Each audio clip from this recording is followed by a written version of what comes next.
Hello, I'm Dennis Thabizness and welcome to Black Social TV where we dig deep into America's biggest stories and the rest of the world. Now, it's about 13 minutes past the hour of 8 a.m. right here in the USA, Boston area, and obviously about 3 p.m. in the rest of the world. Now, for this morning, right here in America, the whole social media, the whole internet is abuzz by the whole upset that one Anthony Joshua, uh, I mean, got through just the fall of this morning. Now, obviously, we're talking Anthony Joshua's loss, and the question is, what went wrong? It looks like the one Andy Rose fine. People could be talking about him, but when you check the research on the internet, people are talking about Anthony Joshua because obviously everyone believed in him. Now, just to give you the whole analysis of what went wrong. How did Anthony Joshua lose right here? And I'm giving it to you live from the Boston area. Now, to begin with, Andy Rose Jr. did what many believed was the impossible by stopping Anthony Joshua in about round 7. That is on Saturday to the capture of WBA and then WBO and IBF world titles in one of the biggest upsets in the boxing history. Now, here we look at question 1. What does it mean to the boxing section or the boxing sport? And everyone asks, okay, this Rules guy won. Did boxing lose? So it just seemed like boxing lost it right here. And I got some of those comments from social media right there. And someone says it wasn't just Joshua who suffered a defeat. And Wilder was a big loser tonight.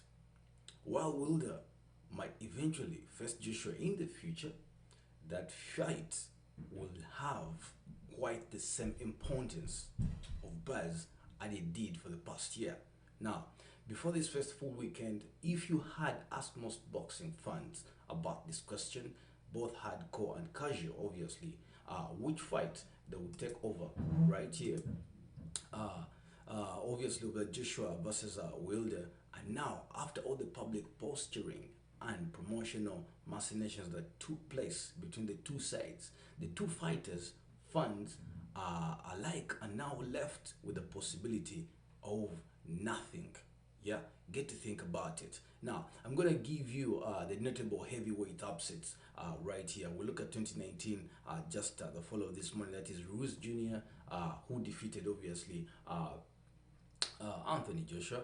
Then we look at also 2001, where we had Rahman defeating Lewis. Then we had 1990, there was a Douglas defeating Tyson. In 1985, we had Ames Spinks defeating Holmes. And also 1978, we had Spinks defeating Ali. Now, we look at the second question here as was Anthony Joshua's chin a problem? Now, at this point in time, it just seemed like a question, obviously. What looked to be an early night for Joshua after flooring Ruiz in round 3. Wow! In round 3, just round 3. Yeah, you remember all that particular right punch from Ruiz.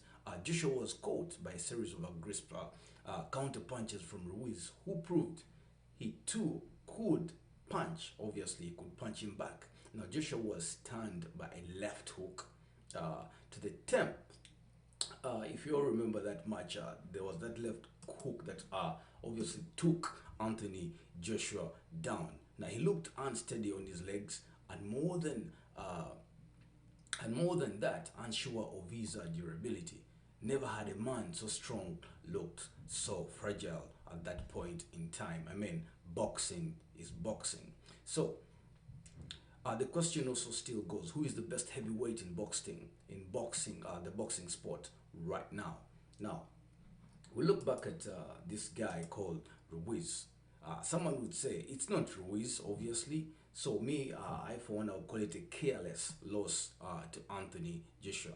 But he'll certainly get the opportunity to state his case in the coming months. Now, the WBC belt holder, that is Wilder, and linear champion Tyson Fury, who fought to the contentious draw in the December at the LA Staples Center are considered the two best after uh, the fight between Joshua and obviously Ruiz.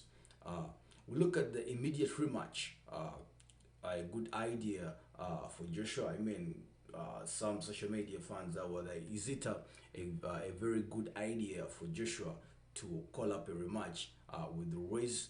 Okay, you can get onto the commentary section right there on this very channel and let us know. Now, the reality here is that Joshua has never been the same aggressive attack post Calesio. Yeah.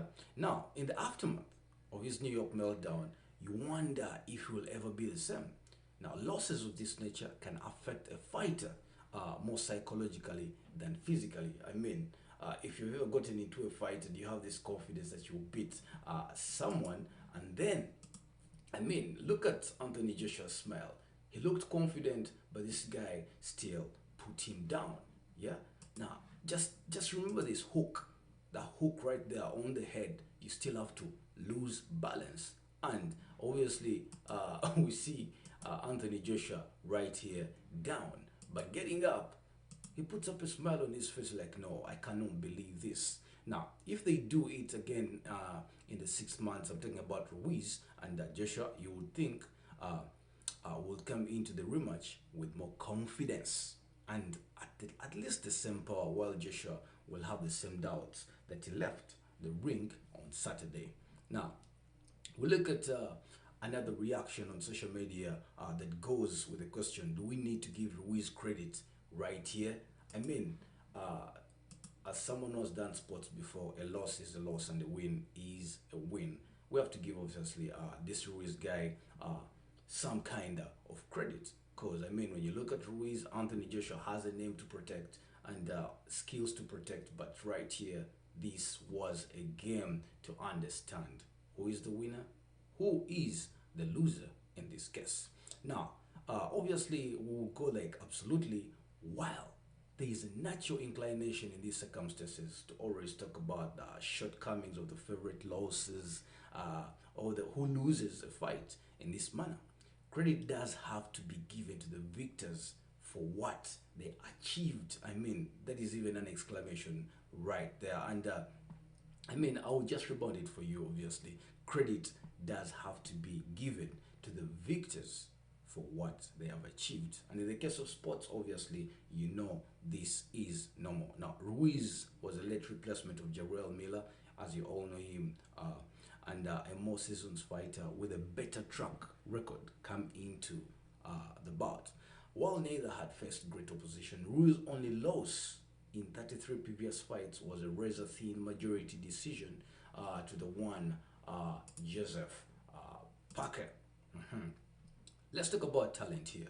And we all say that talent has never been an issue for the 29-year-old Ruiz, who despite his less than chiseled physique, is a boxer. I mean, when you look at this guy, look at this guy's physique, look at his left arm and all that. When you look at him, he doesn't look like a boxer. I mean, he doesn't look fit. Look at his physique. And when you look at the physique of Anthony Joshua, I mean, you give it to a one Floyd Mayweather. I mean, you would think that if this guy lands a punch on you, you would absolutely fall down with no doubt. Now, he's also showed a fighter's mentality by dusting himself off the canvas in the third instead of getting caved in by Joshua. I mean, this guy deserves credit. Now, Ruiz turned things around in the dramatic fashion, then proceeded to patiently walk down the defending champion. Now, the bottom line is Ruiz fights